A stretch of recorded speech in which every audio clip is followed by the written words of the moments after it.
Hi, my name's Aurelia, and this isn't just a story about a ripped dress. It's about the sister who smiled while tearing it, in front of 300 people. It's about the parents who called her the real star, even as I stood beside them, invisible. It's about the room full of guests who clapped for a lie they didn't care to question, until it unraveled in front of them. And when the truth came out, she didn't just fall from grace, she begged my husband, the man she once told me wasn't my league, to make it all go away. But what happens to a family when shame is staged and justice is silent but seen? Would you have stayed quiet? Or would you have done what I did? I arrived alone. Carnegie Mansion stood as proud as ever under the early spring sky. Classic, aloof, dressed in white light and old money. The doorman gave me a half smile as I passed. I clutched my evening bag tight, felt the chill graze my bare shoulders despite the long sleeves of the cream silk gown I'd chosen. The kind that whispers quiet power, not screams for attention. I knew I'd made the right choice when I stepped through the grand foyer and saw her, Callista. She was magnetic as ever, red satin dress, dramatic curls, eyes darting like she was scanning for cameras instead of people.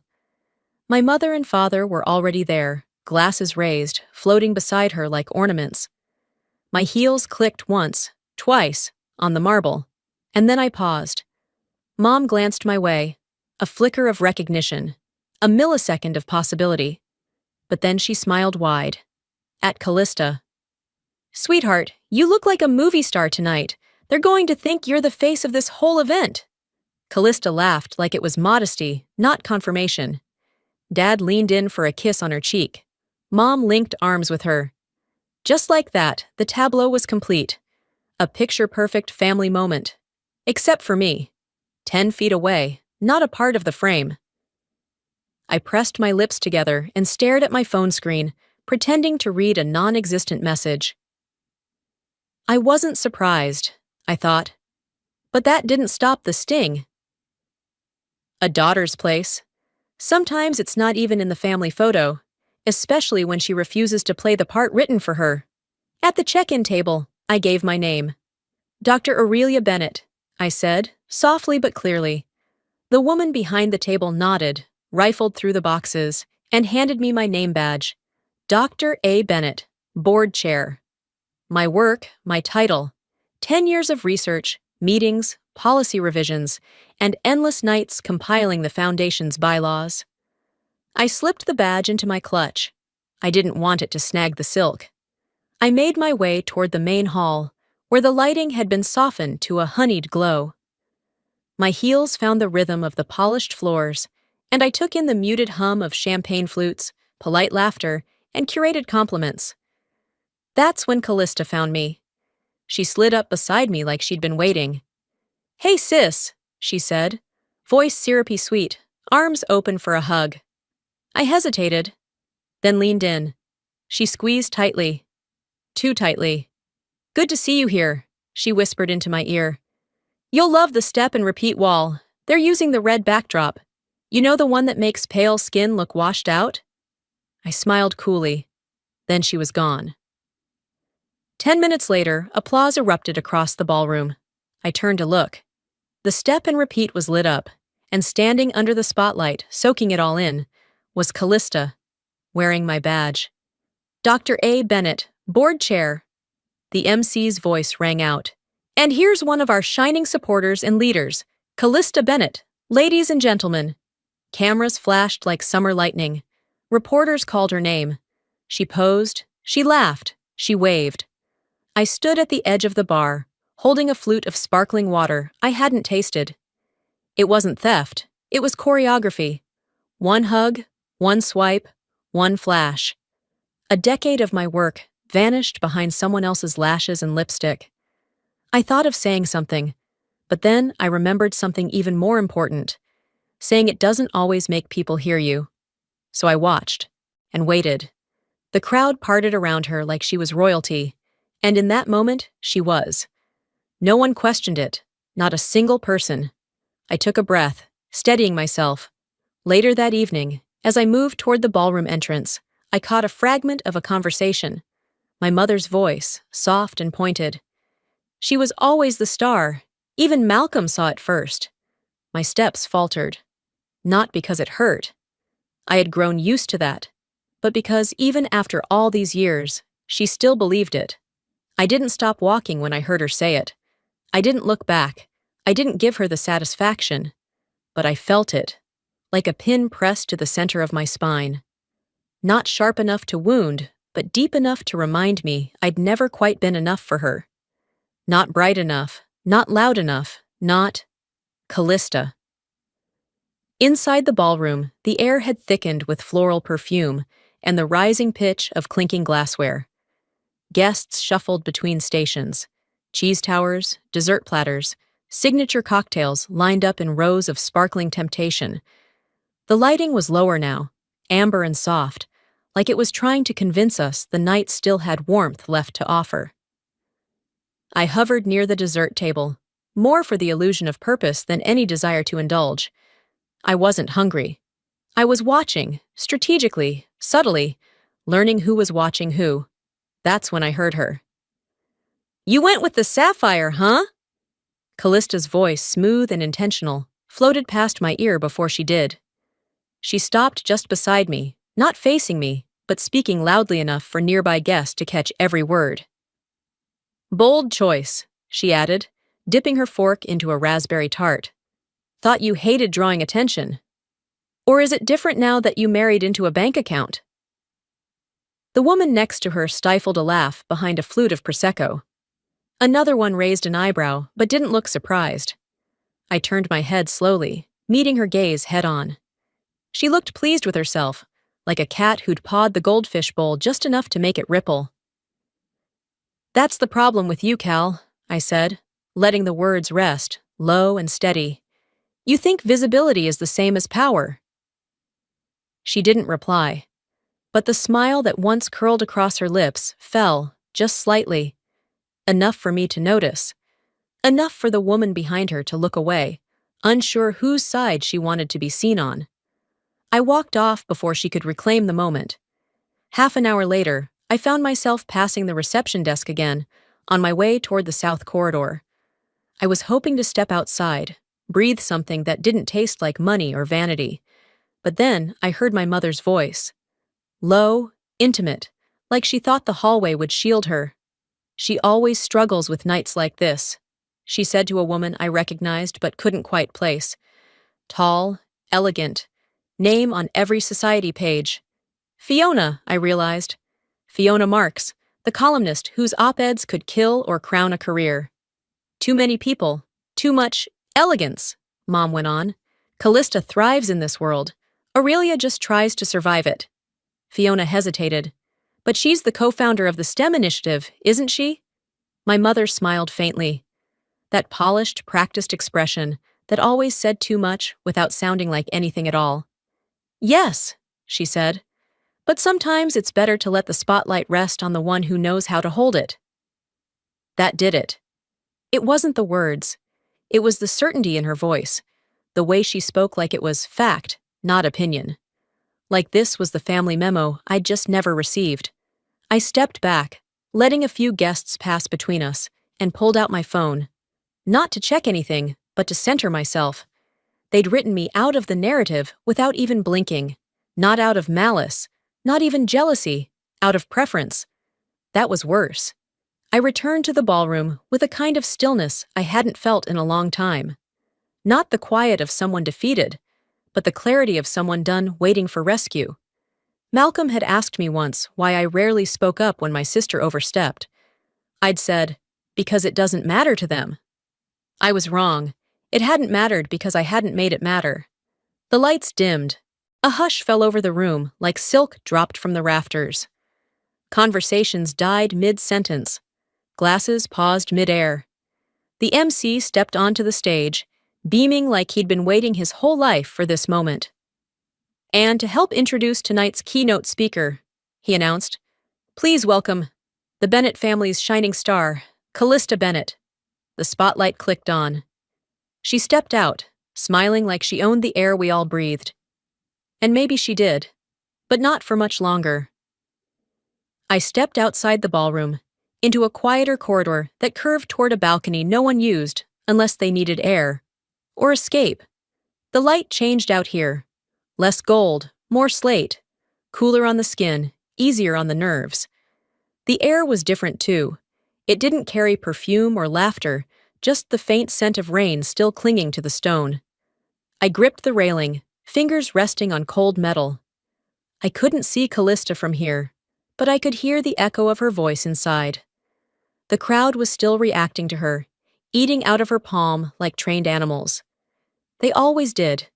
It was strange what that moment dredged up. Not anger, not even jealousy. Memory. A summer afternoon. I was 16. Our living room was buzzing with women. Mom's garden club, bridge friends, someone from her book circle. Callista had just been accepted to Columbia. They were celebrating her before she even finished high school. I walked in holding a folder. I'd gotten an early internship at the city library. Nothing glamorous, but it meant something to me. I opened my mouth to share. Then I heard my mother. "Honestly," she said, wine glass in hand, "we didn't plan for another after Callista. But what do? You adjust. She's a sweet girl, but not the same cloth." The room chuckled politely. Not maliciously, just in agreement. I didn't drop the folder. I didn't say a word. I turned and walked back down the hall and shut my bedroom door. It's funny how you forget what day of the week it was, but never the exact words. Back then, I told myself it didn't matter, that I wasn't supposed to be heard in every room, that doing the work quietly had its own dignity. But tonight, hearing Callista introduced with my title, while I stood with my name stripped from the program, it wasn't just history repeating. It was proof that they had never stopped choosing her. I looked out over the garden, the lights from the ballroom flickering on the stone below. I'd helped fund the restoration of those steps, wrote the grant myself, but my name was nowhere near the plaque. I didn't cry. I didn't need to. What I felt was colder, older, the kind of pain that wasn't fresh, but foundational. Behind me, the doors creaked slightly. I turned, expecting a waiter, but it was one of the younger foundation assistants. Chloe, I think her name was. She was maybe 24, trying to play it cool in borrowed heels. She hesitated, then stepped closer. "I just wanted to say," she whispered, "you're the reason I donated, not her. People notice the real work, even if your family doesn't." My mouth opened slightly, but no sound came out. Not because I was shocked, because I believed her. I stepped back into the ballroom just in time for the lights to rise again. Dinner had been served, drinks refreshed, and laughter renewed like someone had hit the reset button. I returned to my table, quietly, as always, while Callista's voice echoed from the stage behind me. I didn't look. I didn't need to. I could map the rhythm of her tone without turning around. Bright, falsely modest, deliberately disarming. Every time she paused for a laugh or looked coyly at the camera, I could tell. She wasn't just performing for the audience, she was rewriting the entire narrative. Then the lights dimmed again, and the large screen behind the stage flickered to life. A montage began, footage of community STEM camps, young girls coding, building solar-powered prototypes. Voices layered softly beneath it, talking about progress and purpose. I knew those faces. I remembered every girl, every weekend I gave up, every grant I'd fought to get funded. This was my work, my hands, my team, my fight. But I wasn't in the video. Then, as the last voice faded out, a final image filled the screen. Callista, crouched beside a group of smiling girls, one hand on a robot, the other holding a child's shoulder like she'd coached them through rocket science herself. And beneath it, the words, "Brought to life by Callista Bennett, advocate, innovator, visionary." Applause exploded. I didn't stand. I didn't clap. I didn't blink. The MC's voice rang out with confidence. What a radiant symbol of how grace and beauty can also mean bold leadership. I placed my fork down precisely with both hands. My water glass stayed full. My mouth stayed closed. In that moment, I didn't want to be seen. I wanted the lie to stop breathing. I took a breath, steadying my heart against the rising pulse in my neck. Across the room, at the VIP table, I spotted Callista holding court. She laughed in a way that only people who've never worked hard for anything can laugh, loose and loud, like nothing could touch her. Then, casually, she reached for her phone and held it up for her table to see. "It's a throwback," she said, grinning. "Wait for it." A short clip played, projected directly from her screen. It was grainy, jerky, the kind of footage someone took in high school when they were trying to be clever. I was in it, 16, mid-argument with a teacher over a literature assignment I'd challenged. My voice was sharp, my body language defiant. I looked fierce, but out of context, I looked unhinged. The caption scrawled across the bottom of the video. She always had a strong tone. Laughter floated over the table like cheap perfume. One woman, someone from a media outlet, glanced at me, then quickly away, embarrassed for both of us. Callista caught my eye and raised her glass slightly, toasting me with a wink.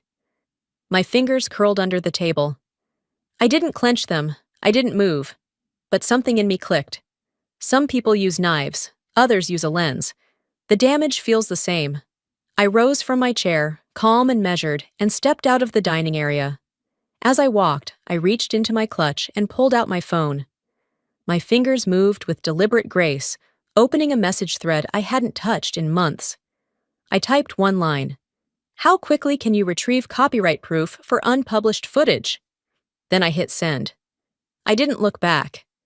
By the time I reached the rooftop lounge, the cold had settled just enough to feel it in my collarbones. Not unpleasant, just bracing. The sky above Manhattan had turned the kind of blue that happens right before the night finally gives up and becomes black. Below, the din of the ballroom felt distant, detached, like the noise belonged to someone else's life. Here, people weren't dancing, they were dealing, power and cocktail dresses, secrets exchanged in half-whispers over stemless wine glasses. This was where image became legacy, and reputation wasn't earned. It was traded. I found a quiet corner near a heating lamp and leaned against the marble railing. Before I could exhale, a woman I didn't recognize approached. Small frame, tablet in one hand, press badge on the other. "Dr. Bennett?" she asked, her tone clipped but not unkind. I nodded. She leaned in slightly. "I was hoping to confirm something, off record of course," which meant very much on the record. "Callista mentioned," she continued, "that you had a medical procedure in your 20s, something to do with pregnancy complications." She said it lightly, like we were discussing a canceled hair appointment, like it was hers to know, hers to question, hers to define. And in that moment, it became clear. Callista wasn't just rewriting the past anymore. She was weaponizing it. I didn't flinch. Instead, I pulled out my clutch, unclasped it carefully, and retrieved a folded sheet of thick paper. The notary seal still shimmered faintly under the rooftop light. I handed it to the reporter. "It's confirmation of an egg donation I made when I was 26, I said, calm. "A friend needed help after chemo. There was no pregnancy, no trap, just science and compassion." She blinked. "I don't care if you use it," I added. "Or if you don't, I didn't do it for press, and I won't apologize for my body." She looked at the document, then back at me. Her voice softened. "Thank you for your time." I gave a small nod, then turned before she could find a way to make the moment hers. Inside, the mood had shifted slightly. The music remained light, but there was a tremor under it now, a buzz that hadn't been there before. Something had been said, or maybe just something had been seen. Callista was holding court again, laughing a little too hard, her group a little too rehearsed. I knew the signs. She was overperforming. When Callista turned into a show, it meant she was deflecting. I made my way toward the far end of the lounge, where a few high-top tables gave a view of the skyline. Before I reached it, I heard her voice again, louder this time, for effect. "Aurelia always found her purpose a bit late in life," she said, swirling her wine. "But hey, marrying Malcolm? That's a strategy, and clearly, it's paying off. The laughter was immediate. But one woman didn't laugh. She spotted me first, standing in the fringe of the circle, coat draped over one shoulder, glass untouched in my hand. Her smile faltered. Then Callista saw me. Our eyes met. I stepped into the center without hesitation. "You're right," I said clearly. "I did choose stability, over spotlight, over performative drama. Malcolm didn't marry me for the headlines. He married me for the quiet rooms, the work, the things no one claps for." I let the silence hold for a beat. "He married me," I said, "for substance, which, as you can see tonight, is in short supply." No one moved. Then, somewhere near the bar, a glass clinked against another. Soft. Intentional. A few heads nodded. A quiet ripple moved through the group. Not thunderous, but enough to shift the air. Callista's mouth opened, but nothing came out. I didn't wait for her to recover. I walked past her, measured steps, no urgency, and let my fingers brush against the silver plaque mounted near the terrace exit. My name, engraved in clean serif font, Dr. Aurelia Bennett, endowment chair. I didn't smile. I didn't cry. I just whispered, "They never needed to see me to know who built this." I moved back inside slowly, letting the door close behind me with a soft click. The hallway leading to the ballroom had thinned, waitstaff clearing empty glasses, couples pausing to check lipstick or loosen tight ties. I kept my pace even, nodding politely when necessary, but not stopping. As I entered the main space, the vibe had shifted. Gone was the earlier glow of admiration. Now it was a hum of curiosity, eyes darting, lips murmuring, phones up. The press had crept in closer. Lights weren't as soft anymore.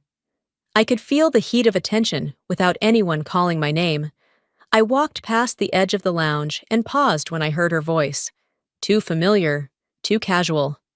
"She's come far," Callista said to a man holding a camera rig, her tone falsely tender.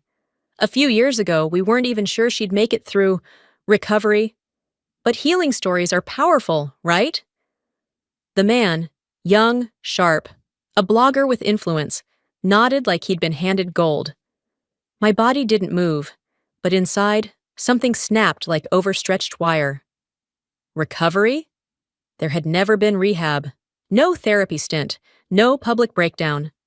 I'd had burnout once, yes, but it hadn't been a secret, and it hadn't required reinvention. What Callista had done in 10 words was worse than gossip. It was calculated storytelling. It was a smear wearing pearls. Then, like she'd sensed me, she turned. Our eyes met. And she smiled. Not the smile of a sister. The smile of a predator who just challenged you to blink first. I didn't. I stepped back quietly, took out my phone, and typed one line to Malcolm. "Prep legal for defamation exposure if this goes public. But don't act yet." Because it wasn't about my past anymore. It was about who got to write it. I headed toward the media alcove to retrieve a charger when I heard my name again, this time from a foundation assistant. "Dr. Bennett, there's someone at the investor table asking for you." I made my way there without hesitation. And then I saw him, Ryan Keel, of all people, all. He stood just as I arrived, like he'd been expecting this scene. His hair was shorter now, more controlled. But the grin? The grin hadn't aged a day. "Still hate Cabernet," he said, grinning. "I remember you tried it once. Threw up in my sink." Callista laughed from 3 seats down. Too loud, too fake. A man in a navy suit chuckled softly, unsure of what was happening. I nodded once. "Nice of you to fly in just to remind me of your plumbing," I said, letting my tone stay even. Ryan blinked. Then I turned to the others. "Let me know if he pitches crypto. He's due for a pivot." Laughter broke through the tension, not wild, but clear enough to separate us. A woman at the end of the table smiled behind her glass. Another looked away, embarrassed for him. Callista stiffened. I didn't bother staying. I turned and left, the sound of my heels muted by the carpet, but not by what I left behind. Halfway down the hallway, I paused at the edge of the catering corridor and checked my phone. A new message. Unknown number. There's a video Callista doesn't want anyone to see. I have it. Meet me near the valet exit, midnight. I stared at the screen, then slipped the phone into my pocket and kept walking. It wasn't fear I felt. It was momentum. I kept moving, back through the glowing corridors of the mansion. It was almost midnight, but the night refused to wind down. The energy had shifted. Less celebration, more calculation. It was the hour when reputations linger longer than the drinks, and the wrong whisper could last longer than the party. The ballroom had thinned just enough to make space between people, but not enough to escape the ever-hovering cameras. I passed a mirrored column and caught my reflection. Still composed. Still in control.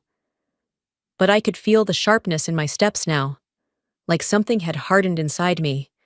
Like I had finally accepted that this wasn't a misunderstanding. This was a pattern, and it needed to end.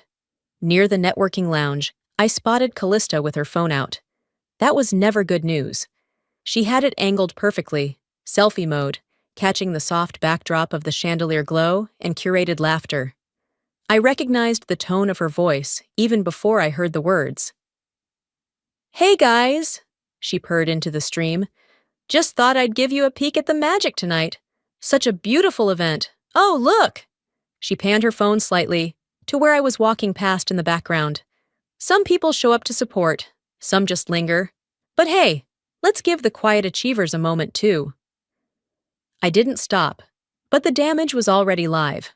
I caught two guests pausing mid-conversation, eyes flitting between the screen and me. A reporter nearby raised his phone like he'd found gold.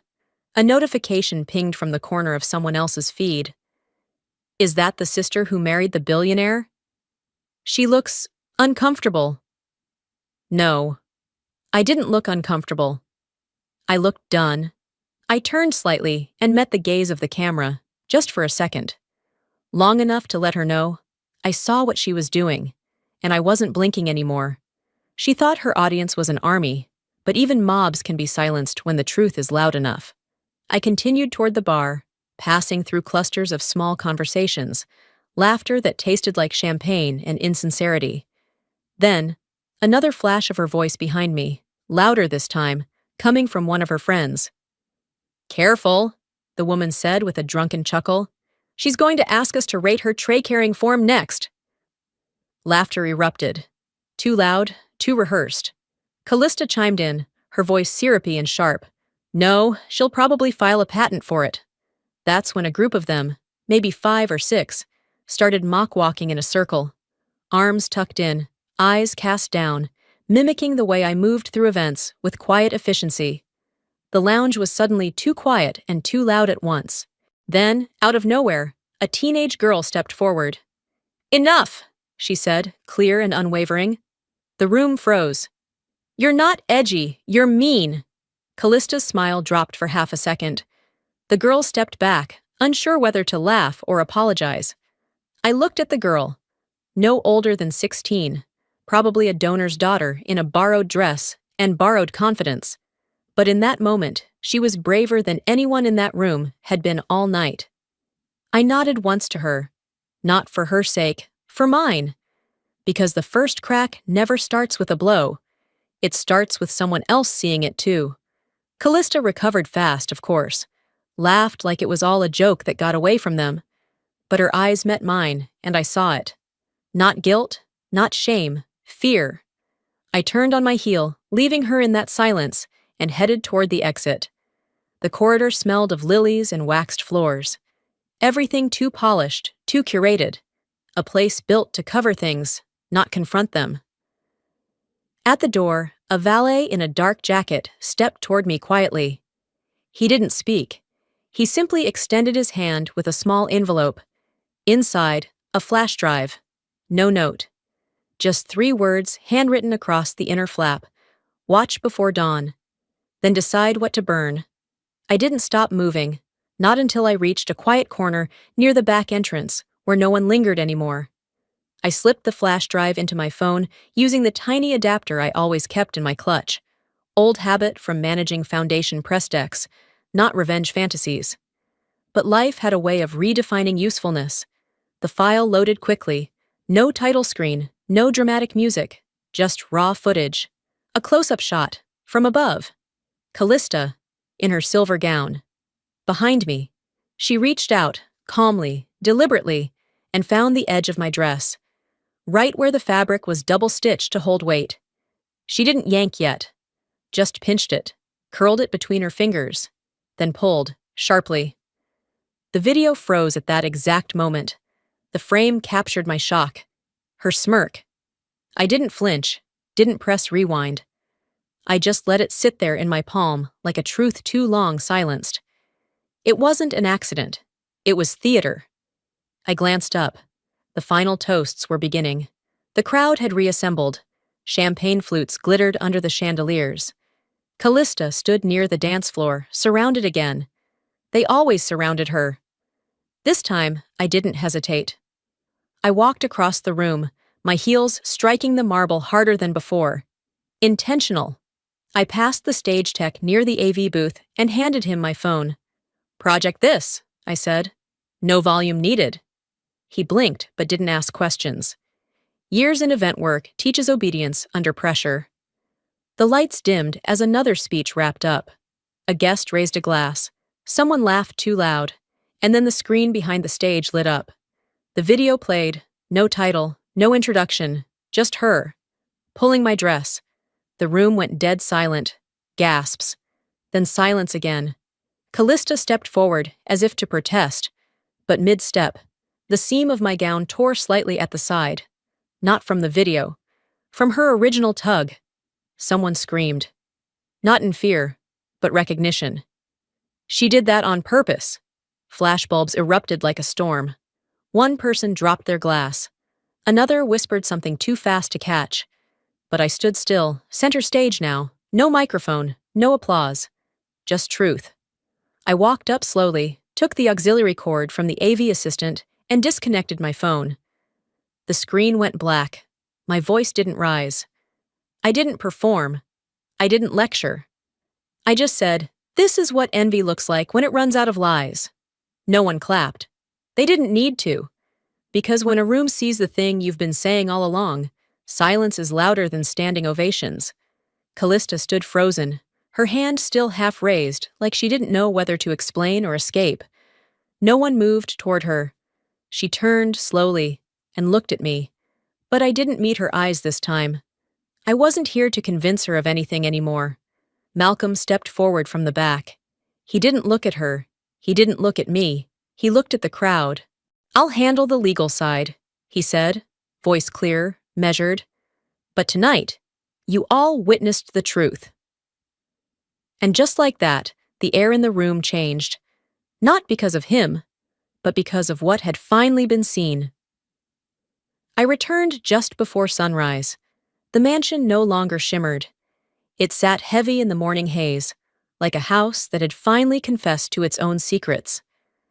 The courtyard was empty, save for two valets nursing coffee from paper cups, their jackets wrinkled and their eyes tracking no one in particular. Inside, the lounge had been stripped of its sparkle. Chairs stacked, centerpieces boxed, the scent of leftover roses clinging to everything like memory. I wasn't here to linger. I just needed my folder, the one I'd left at the foundation booth near the registration table. But as I crossed the now bare ballroom, I noticed the staff glancing up at me, their conversations stalling mid-sentence. Not rudely, not even curiously, just differently. The hush wasn't cold. It wasn't polite either. It was a kind of recognition I hadn't earned from them before. One young man muttered, just loud enough for me to catch, "People finally know who the real star was." I didn't respond. I didn't need to. I wasn't looking for applause anymore. I was looking for peace. Near the side doors, a tech assistant was packing equipment into a hard case. He looked up, then hesitated. "Dr. Bennett?" I nodded. He pulled something from his pocket, a flash drive with a bright red label. "There's something you should hear," he said. "From earlier. It was recorded accidentally. Lapel mic. We always keep the raw feeds for syncing. I took it gently. He added, already online. I found a chair near the corner, popped the drive into my phone, and slid on my headphones. The audio clicked on, muffled movement, background noise, and then her. Callista. No, pull harder near the waist seam, she said, laughing under her breath. If it tears there, she'll think it's her own weight. Trust me, the worse she looks, the better I shine. My breath didn't hitch. My hands didn't tremble. What I felt was beyond betrayal. It was clarity. The hashtag had already begun trending. Shakir ripped by blood. I stared at the words on screen, the comment threads unraveling beneath them. Some were cruel. Most were stunned. But one simply read, she planned it. She planned it all.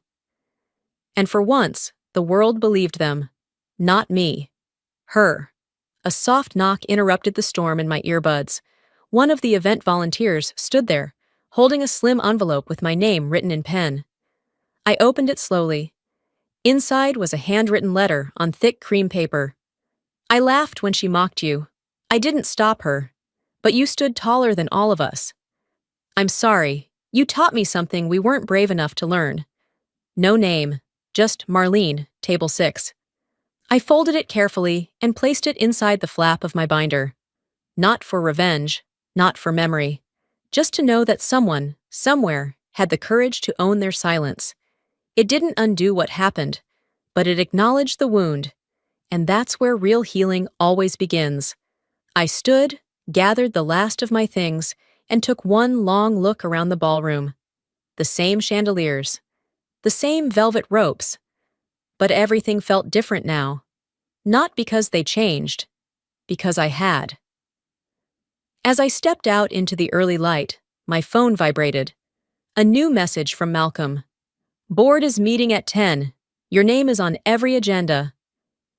I smiled, not because it was unexpected, but because it was earned. The elevator opened directly into the boardroom on the 28th floor. Glass walls, chrome finishes, polished walnut table, all designed to intimidate without saying a word. But I wasn't here to be impressed. I was here to be clear. Malcolm was already seated at the head, hands clasped, eyes unreadable. The rest of the room filled quickly. Legal counsel to the left, media advisors to the right. A few family stakeholders looking like they'd rather be anywhere else. I walked in without waiting for an introduction. No one stood, but no one spoke either. The VP of Legal tapped a folder against the table twice and began. Due to recent evidence of defamation, reputational harm, and intentional sabotage during a flagship philanthropic event under our brand, this meeting has been convened for emergency decisions regarding personnel and public positioning. She clicked a remote, and two screens behind her came to life. One showed the dress-ripping footage. The other, the audio recording of Callista's premeditated instructions. No, pull harder near the waist seam. The room didn't gasp this time. They already knew. Callista appeared on the large center monitor. Video linked in from wherever she had chosen to hole up. Her hair was pulled back, lips bare of gloss, eyes calculating. I assume I'm not allowed to speak? She said with a forced laugh. Malcolm didn't even look at her. He addressed the room. She's not here to defend herself, he said. She's here to hear the consequences. He gestured toward me without turning. This company was built on integrity, and last night my wife restored it. I didn't blink. I didn't need to. He continued. The public trusts what we build, what we support, who we stand behind, and we stand behind her. Silence. The kind that doesn't ask for applause, just agreement. The general counsel slid a document toward me. The signature page. Malcolm had already signed. 2 trustees had signed. 1 blank remained. Effective immediately, he said. Callista Bennett is removed from all legacy-facing initiatives, PR duties, and succession planning related to the Bennett Family Trust. Oversight of all philanthropic divisions will fall solely under Dr. Aurelia Bennett. A click echoed as I signed. 1 pen stroke, 1 line, 1 door closed. Callista's voice buzzed through the speakers, thin and small now. "You're ruining me for one bad night," I finally spoke. "You ruined you," I said, voice steady. "I just made sure people saw it." The video feed cut out. No one tried to bring it back. The meeting moved on: action items, media strategies, succession updates. It was oddly procedural, almost clinical. And yet, I felt every second settle into place, like bricks forming something stronger. When it adjourned, the room stood slowly, gathering phones, folders, reputations. As I moved toward the exit, one of the senior board members, Reed Hammond, a man who hadn't said 10 words to me in 5 years, stepped closer. "There's a keynote opening at Aspen," he said quietly. "Policy forum. They're asking for someone unshakable." I raised an eyebrow. "And you said?" He smiled faintly. "Told them I'd ask the one woman who knows how to steady a storm without raising her voice." I nodded once, polite. Nothing smug, just calm. "Let them send details," I said. "And next time, don't wait so long to ask." 3 days after the boardroom meeting, I returned to something resembling a routine. The media had already shifted its attention to the next scandal. Social feeds that once buzzed with hashtags and outrage now circled back to vacation photos, brunch posts, and political hot takes. The world spun on. But inside my apartment, things moved slower. Intentionally so. My home office in Soho overlooked a quiet street where the honking died down after 4 p.m., and the light filtered through the sheer curtains like it respected boundaries. I sat at my desk, reviewing logistics for the foundation tour, sipping tea that had gone lukewarm hours ago. That's when the knock came. 3 soft taps. Not urgent, not rehearsed. I opened the door, and there she was. Callista. No entourage, no gloss. Her hair pulled back in a careless knot, her face bare. Even her clothes, a wrinkled cardigan, jeans that didn't try, spoke louder than her lips did. She didn't wait to be invited in.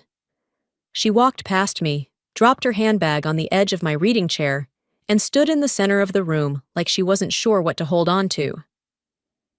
"I didn't think it would go this far," she said finally, her voice cracking.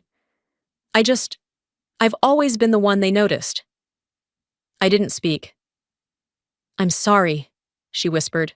"I'm sorry for what I said, for what I let them say, for what I made them believe." She sat down, not because I offered, but because her legs gave in. I remained standing. "I believe you," I said quietly, "but it doesn't change what it cost me." Her eyes met mine, glassier than I'd ever seen them. Not angry, not manipulative, just tired. "So what now?" she asked, a note of desperation breaking through. "You just cut me out?" I didn't raise my voice. I didn't lean forward. "No," I said. "You did that when you tore more than my dress. I'm just not sewing it back together for you." She let out a breath that sounded like surrender. Then, without another word, she picked up her bag, walked to the door, and opened it herself. The hallway light fell across the floor, like a line neither of us was going to cross again. She paused, just long enough for me to see the part of her that wasn't ready to go. Then she stepped over it. The door clicked shut behind her. Soft, final. I didn't cry. I didn't collapse. I sat down at my desk, picked up a pen, and finished reviewing the travel schedule. There, on top of the folder, was a note from Malcolm. "The Foundation launch tour is yours to lead. First stop, D.C. You were always the one they'd follow." The ballroom in D.C. was nothing like Carnegie Mansion, but it didn't need to be. It didn't shimmer with generational wealth or whisper history through marble columns. It was newer, sleek, modern, unapologetically practical. It was built for ideas, not illusions. And tonight, it was mine. 2 weeks had passed since the board meeting. The media storm had mostly quieted. Callista's name was still circulating in think pieces and industry newsletters, usually as a cautionary tale. But I'd stopped reading them. There was no satisfaction in watching someone fall apart. What mattered now was what came next. My steps echoed softly against the polished floor as I moved toward the stage, heart steady beneath the white gown I'd chosen carefully, intentionally, the same one she tore, not replaced, not hidden, repaired. The seam was still there, a faint line running diagonally across the left hip, but now it glimmered faintly with gold stitching. It didn't try to disappear. It leaned into the damage, owned it. A few guests noticed as I walked past. Some whispered. One woman nodded, her eyes wet. Not pity, something else. Recognition, maybe. The lights dimmed, and I stepped onto the stage. My name flashed across the screen behind me. Dr. Aurelia Bennett, founder, Quiet Power STEM Initiative. Applause rose, warm, unforced, real. I approached the mic and adjusted it slightly. Then I looked out at the room. Mostly women, mostly tired.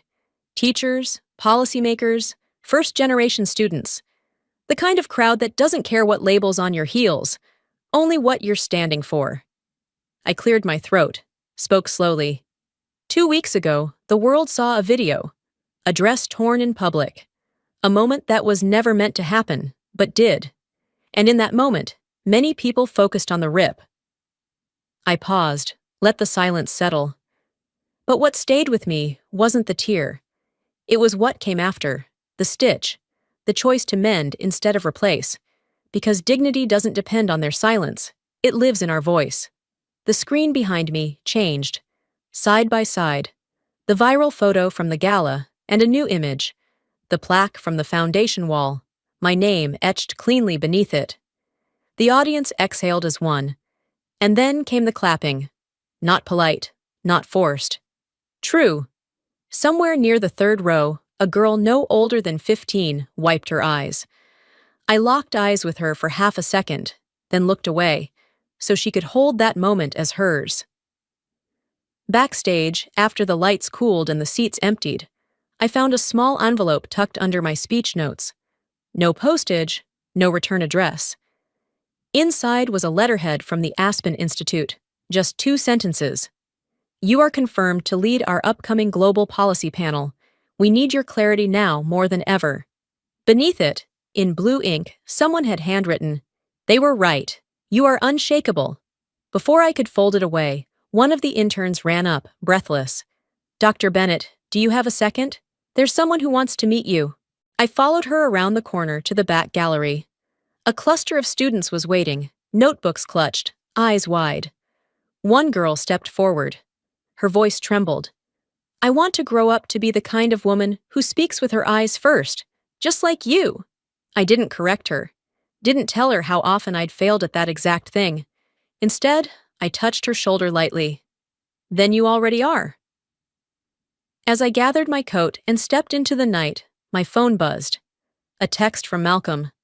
"Come home, the world sees you now." But I always did. I stood for a moment under the DC sky, the wind tugging gently at my coat, the seam of my gown brushing against my leg like a quiet reminder. Some things tear, but the right ones, the ones built with purpose, they hold.